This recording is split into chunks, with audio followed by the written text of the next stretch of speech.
Hello दोस्तों, welcome to my YouTube channel Maa associate. दोस्तों, आज की वीडियो बड़ी इंटरेस्टिंग होने वाली है। आप सभी लोगों के दिमाग में कोई क्वेश्चन आता होगा कि मैं धारक को रुपए अदा करने का वचन देता हूँ, इस लाइन का मतलब क्या होता है, ये हर नोट पे क्यों लिखे होते हैं।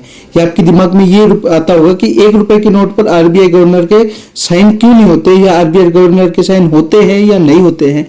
और आपके दिमाग में ये भी आता होगा नोटों पर जो लाइन होती है, तिरछी लाइनें, वो क्यों बनाई जाती हैं। तो दोस्तों साथियों, छोटी सी जानकारी है लेकिन बड़ी इंपॉर्टेंट और इंटरेस्टिंग है, क्योंकि आप लोगों के पास, सभी के पास पैसे हैं, लेकिन आप सभी भी देखते हो, जानते हो कि यार ये क्या सिस्टम होता है, ये लाइनें क्यों लिखी होती है, साइन किसके होते हैं, गवर्नर के नहीं होते तो किसके होते हैं, या इस पर लाइन जो तिरछी लाइनें बनी होती है वो क्यों बनी होती है। तो इन सभी बातों को हम इस वीडियो में बताएंगे। चैनल पर पहली बार आए तो चैनल को जल्दी से जल्दी सब्सक्राइब करें। और ज्यादा टाइम खराब न करते हुए चलो चलते हैं हम आज के अपनी वीडियो पर। मैं धारक को रुपए अदा करने का वचन देता हूं, इस लाइन का क्या मतलब होता है और इसे क्यों लिखा जाता है, इस वीडियो में हम आपको बताएंगे। तो सबसे पहले बात करते हैं, क्या इस लाइन का मतलब है भारत में नोटों को बनाने के लिए और उनको वितरण करने के लिए या देने के लिए जिम्मेदारी जो है भारतीय रिजर्व बैंक की होती है, यानी कि आरबीआई की होती है।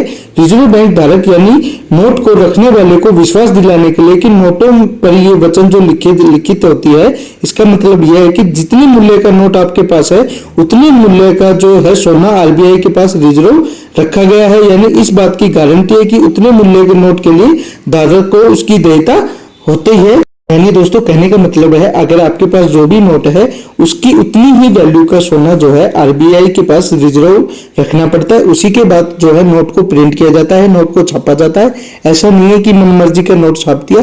आपके पास अगर 100 रुपए का नोट है तो 100 रुपए का हमें सोना देना पड़ता है, 100 रुपए आरबीआई के पास रिजर्व रखना पड़ता है, उसके बाद ये नोट को प्रिंट कर सकते हैं। तो इसीलिए मैं धारक को रुपए अदा करने का वचन देता हूं, ये लाइन लिखी जाती है।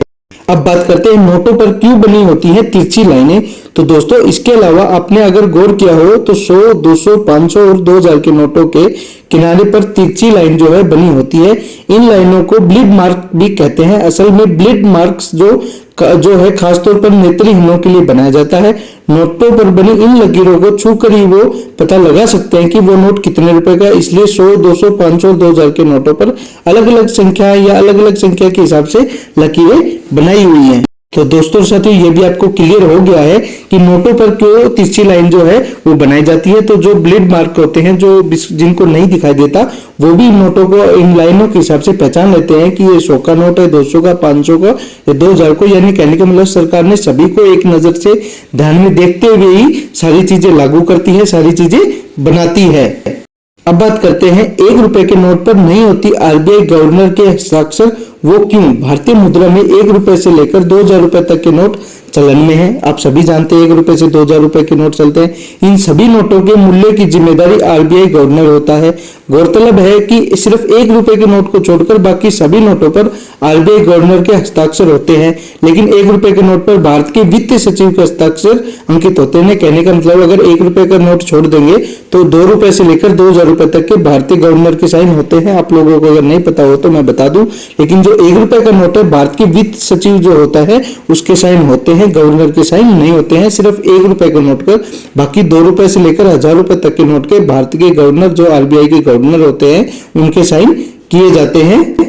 दोस्तों साथियों, ये थी मेरी आज की छोटी सी जानकारी। आपको जानकारी कैसी लगी हमें कमेंट बॉक्स में जरूर बताइए। अगर चैनल पर पहली बार आए तो चैनल को जल्दी से जल्दी सब्सक्राइब जरूर करें। प्लेलिस्ट में हमारी वीडियो बनाई गई है, PF, ESI, income tax, banking related, loan के रिलेटेड, लोन कैसे ले, लोन नहीं चुका पाए तो क्या होगा, इसकी सारी वीडियो हमने बनाई गई है। एक बार चैनल पर विजिट करें। चैनल अच्छा लगे तो चैनल को सब्सक्राइब जरूर करें। जय हिंद, जय भारत, धन्यवाद।